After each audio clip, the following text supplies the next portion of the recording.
The glass slipped from Daniel's hand and shattered across the restaurant floor. Every conversation around him stopped. The woman sitting across the table had just pushed her chair back and said, loud enough for everyone nearby to hear, "I'm sorry. I don't think I can do this." Daniel stared at her, confused. Then she added, "You seem like a wonderful man. That's exactly why I shouldn't waste your time." She grabbed her coat and walked away. Daniel remained seated beneath the warm restaurant lights, staring at the untouched dessert between them. He had been rejected before, but never quite like this. And he had no idea that before the night was over, another woman would sit across from him and ask a question that would change both their lives. "Would you consider being my husband?" Daniel Brooks was 39, a city bus mechanic, and the father of an 8-year-old daughter named Lily. He wasn't handsome in the polished way magazines promised women they should want. His hands were rough from years of repairing engines. There was a faint scar across his eyebrow from an accident at the garage. Most nights, his work shirt smelled faintly of metal and machine oil. But Daniel showed up. For Lily's school plays. For dentist appointments. For late-night fevers. For every small thing that mattered. His wife, Rachel, had died 4 years earlier after a sudden illness. Daniel had spent the years since trying to be both parents without making Lily feel like she had lost everything. Dating had never been part of the plan. Until Lily asked him one morning, completely seriously, "Dad, when are you going to let somebody make you happy too?" That question led him to the blind date. The woman who walked away that night was named Claire. She had been nervous from the moment she arrived. Daniel noticed it immediately. She kept checking her phone, rubbing her thumb against the edge of her glass, and looking toward the entrance. When she finally left, Daniel assumed she simply wasn't interested. He paid the bill and stepped outside. Cold wind moved through the street. Then he noticed an elderly woman struggling with 2 grocery bags near the curb. Without thinking, Daniel crossed the street. "Here, let me get those." He carried the bags 3 blocks to her apartment. By the time he returned to the restaurant, the dining room was nearly empty. A woman stood near the entrance.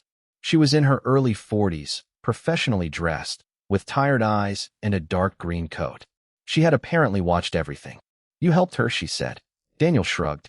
She needed help. The woman looked at him for several seconds. Then she asked something so unexpected that Daniel thought he had misunderstood. "Would you consider being my husband?" Daniel actually laughed. Not because it was funny. Because he genuinely didn't know what else to do. "I'm sorry, what?" "My name is Evelyn." She paused. "I need a husband. Not forever. Not romantically. At least, not at first." Daniel's smile disappeared. Now he was listening. Evelyn explained that her father had recently suffered a serious stroke. Her family owned a small manufacturing company that had been struggling for years. Her father's final request before losing his ability to speak had been simple. He wanted Evelyn to stop living her life according to everyone else's expectations. But there was another problem. Evelyn had been engaged to a man her family adored. A man who had recently left her when he discovered her father's company was nearly bankrupt. She wasn't looking for someone to rescue her. She needed someone she could trust while she rebuilt her life. Daniel shook his head. "I think you picked the wrong guy." "No," Evelyn said quietly. "I think you're the first right guy I've met in years." Still, Daniel refused. He had Lily to think about. He wouldn't bring a stranger into her life just because that stranger was desperate. But 2 days later, Evelyn appeared outside Daniel's garage. She wasn't alone. She had brought her father. The old man sat silently in a wheelchair, unable to speak. Evelyn handed Daniel a photograph. It showed her father standing beside a teenage boy in a mechanic's uniform. Daniel recognized the boy immediately. It was him. 22 years earlier, Daniel had worked summers at a community garage. One afternoon, a wealthy businessman had brought in an old truck. The truck's engine was failing, and the owner couldn't afford the repair. Daniel had fixed it for free. That businessman had been Evelyn's father. He had remembered Daniel all these years. Daniel stared at the photograph.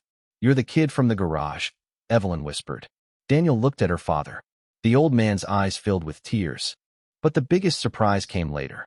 Evelyn wasn't asking Daniel to marry her because of her father's wishes.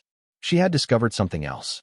Her father had secretly funded the technical school Daniel attended after high school. Daniel had never known where the scholarship came from. He thought it had simply been luck. It wasn't. Someone had believed in him before he had even learned how to believe in himself. That changed everything. Daniel still didn't agree to marry Evelyn immediately. Instead, he asked for one condition. Lily comes first. Evelyn nodded. Then we agree. Their arrangement began awkwardly. They had separate bedrooms, separate routines, separate lives. But slowly, something unexpected happened. Evelyn learned how Lily liked her pancakes. Daniel learned that Evelyn hated thunderstorms because her mother had died during one. Lily started leaving 3 mugs on the kitchen table every morning instead of 2. And one evening, Daniel came home to find Evelyn sitting on the porch beside Lily, repairing a broken music box. They weren't talking. They didn't need to. Daniel stood in the doorway and realized something frightening. This wasn't an arrangement anymore. He was falling in love. Then Evelyn ruined everything. She received an offer to sell the family company. The money would save her father's medical care and erase the family's debts. But accepting it meant moving across the country. Daniel told her she should go. Evelyn thought he was pushing her away. I thought you loved me. Daniel looked at her with tears in his eyes. That's why I'm telling you not to give up your future for me. For the first time, Evelyn understood. Love wasn't Daniel asking her to stay. Love was Daniel being willing to let her leave. She rejected the offer. Not because of Daniel. Because she finally understood that rebuilding something was more meaningful than selling it just because she was afraid. Months later, Evelyn's company reopened its doors. Daniel still worked at the garage. Lily still hated homework. Nothing became perfect. But one Sunday morning, Evelyn stood in the kitchen holding 2 cups of coffee. She looked at Daniel. Do you remember the first night we met? Daniel smiled. I remember getting rejected. Evelyn laughed softly. No, you remember the wrong part. She placed 1 cup in his hands. The important part was that you stayed kind after it happened. Daniel looked at her. Then Lily came running into the kitchen. Are you two finally getting married for real? They both laughed. Evelyn looked at Daniel. This time, there was no arrangement. No family pressure. No desperate bargain. Just 2 imperfect people who had learned that love doesn't always arrive when you're looking for it. Sometimes it finds you after rejection. Sometimes it begins with a stranger asking an impossible question. And sometimes, the person who walks away from your table isn't the person who was meant to stay. Daniel learned that night that rejection doesn't always mean you weren't enough. Sometimes it simply means life is clearing the wrong person from your path. So the next time a door closes in your face, don't assume your story is ending. You may simply be standing 1 step away from the door you were meant to walk through.